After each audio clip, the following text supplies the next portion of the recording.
Halo semuanya, perkenalkan nama saya Alex Nagara Maulana Putri, nomor absen 20. Dan saya Tadi Menjelaskan, absen 31, kami dari kelas 12 IPA 1. Nah, berdiri di sini kami akan menjelaskan tentang penurunan tekanan uap pada laut mati. Dengan tujuan apa sih kaitan dari penurunan tekanan uap pada laut mati?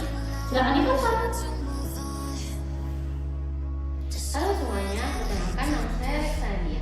Jadi, di kesempatan kali ini saya bakal menganalisis dan membahas tentang kaitannya antara laut mati dengan sifat koligatif, yaitu penurunan tekanan uap. Jadi, ayo kita simak pembahasannya.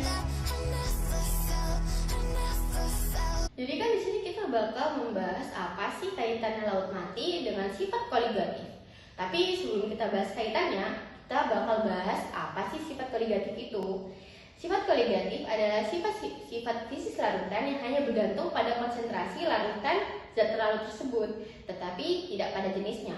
Kalau menurut Raymond Chang pada bukunya yang berjudul Chemistry 10 Edition, dia bilang kalau sifat koligatif larutan adalah sifat yang hanya bergantung pada jumlah partikel terlarut dalam suatu larutan dan tidak bergantung pada sifat alami partikel terlarut.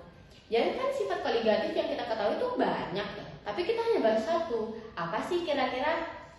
Tanpa lama-lama kan kita bakal bahas tentang penurunan tekanan uap pada laut mati. Jadi kita tonton deh. Jadi kan kita udah tahu nih dan ngerti garis besar tentang sifat koligatif itu sendiri dan pendapat para ahli mengenai apa sih sifat koligatif itu, dan kita bakal masuk ke topik pembahasan kita yaitu penurunan tekanan uap di laut mati. Penurunan tekanan uap adalah kecenderungan molekul-molekul cairan untuk melepaskan diri dari molekul-molekul cairan di sekitarnya dan menjadi uap. Jika ke dalam cairan dimasukkan suatu zat terlarut yang sukar menguap dan membentuk suatu larutan, maka hanya sebagian larut saja yang menguap, karena sebagian yang lain penguapannya itu dihalangi oleh zat terlarut tersebut. Nah, itu kita juga udah nyantumin gimana sih proses dari penurunan tekanan uap tersebut. Di situ akan ada dua tabung kimia. Nah, di situ proses di mana penurunan tekanan uap itu bekerja. Terus ada nih rumus dari penurunan tekanan uap, yaitu delta T sama dengan P0 atau tekanan uap jenuh pelarut murni dikurangi dengan tekanan uap larutan atau P. Jadi itu garis besar dari penurunan tekanan uap itu sendiri. Saya udah ngejelasin nih tentang sifat koligatif dan penurunan tekanan uap. Jadi kita bakal masuk ke topik utama pembahasan kita, yaitu laut mati. Laut mati adalah laut yang terletak di daerah gurun yang sangat panas dan juga kering. Laut ini terletak di antara Yordania dan Palestina serta tidak berhubungan langsung dengan laut bebas. Jadi letak laut ini itu laut yang terpencil kalau bisa saya katakan. Laut ini itu tidak berhubungan dengan Samudra Pasifik maupun Samudra Hindia atau laut-laut yang berada di Yordania atau di Palestina. Nah, laut mati ini memiliki kadar garam yang 32% hingga 34% dan lebih tinggi daripada laut-laut yang kita temui di kehidupan sehari-hari. Yang penelitian itu hanya tinggi kadar garamnya adalah 3%. Jadi begitu tinggi bukan garam yang ada di laut mati ini. Laut mati juga bisa disebut sebagai danau hipersalin. Danau hipersalin adalah danau asin dan kaya akan mineral. Nah, tadi kan saya udah bilang nih kalau kadar garam di laut mati itu tinggi banget. Konsentrasi zat terlarut di dalamnya semakin tinggi hingga sulit menguap. Akibatnya terjadilah penurunan tekanan uap. Jika seseorang berenang di laut mati, tidak akan tenggelam karena konsentrasi zat terlarutnya sangatlah tinggi, yaitu 32%. Nah, kan kita udah ketahui nih kandungan garam di laut mati kan cukup tinggi. Bahkan 32-34%-nya adalah kandungan garam.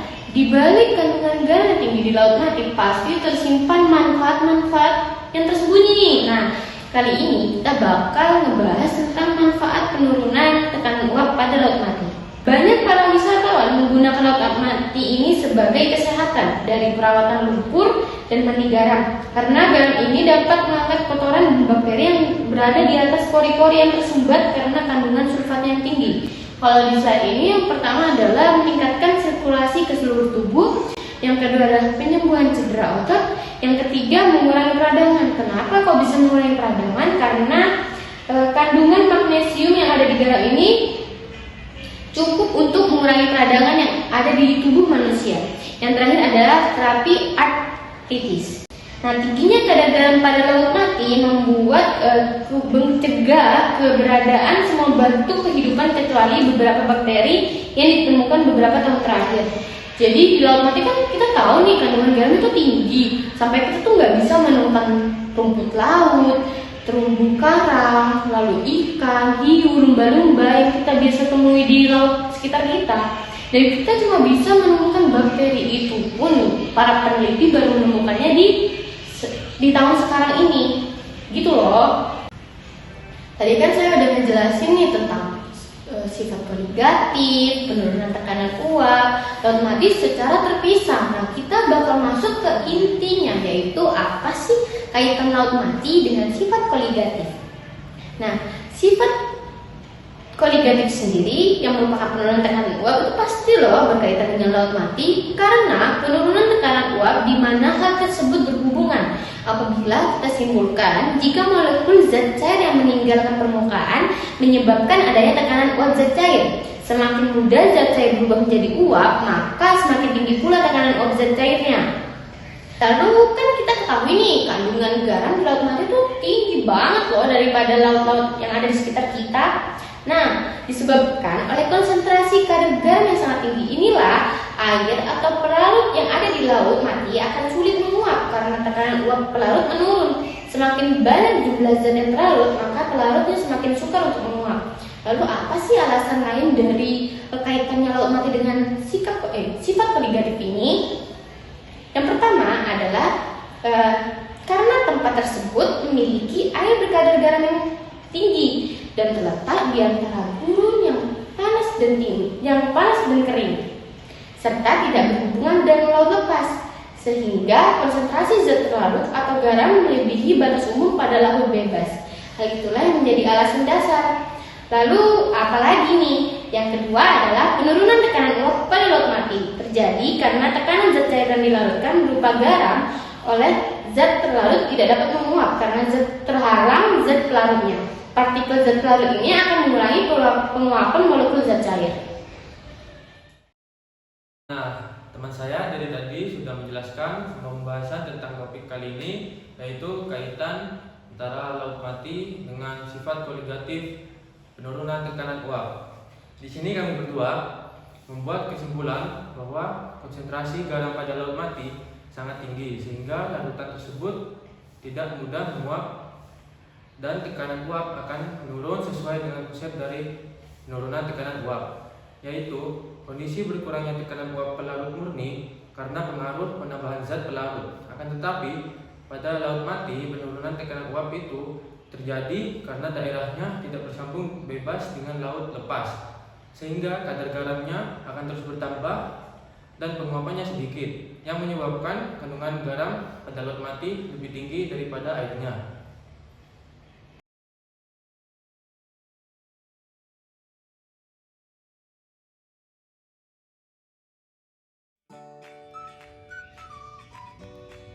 Halo semuanya, perkenalkan saya Tori. Di sini saya akan memberikan sebuah gambaran laut mati yang berada di perbatasan Yordania dengan Palestina, atau kolam apung yang berada di Ancol. Di sini ada sebuah garam, 2 sendok garam yang ditambah dengan sedikit air. Di sini ada air biasa, air keran, kemudian ada tambahan garam dan juga air biasa.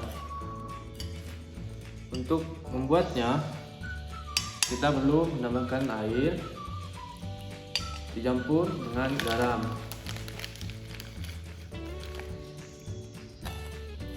Untuk perbandingannya, sebisa mungkin garam harus lebih banyak dibandingkan dengan airnya, karena laut mati adalah sebuah laut yang mengandung banyak garam. Kemudian di sini saya sudah memiliki hasil dari penyampuran antara air biasa dengan garam. Ini adalah hasil yang sudah didiamkan untuk beberapa jam. Terlihat garamnya sudah larut.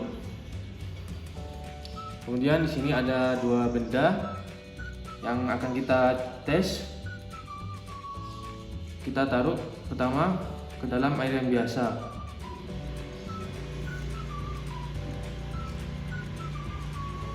terlihat benda yang ini tenggelam di dalam air yang biasa. Kemudian apa yang terjadi jika kita memasukkan dalam air yang sudah terlarut dengan garam berkadar tinggi? Bisa dilihat hasilnya mengambang. Ini jika ditaruh ke dalam air yang biasa. Nah, seperti itu.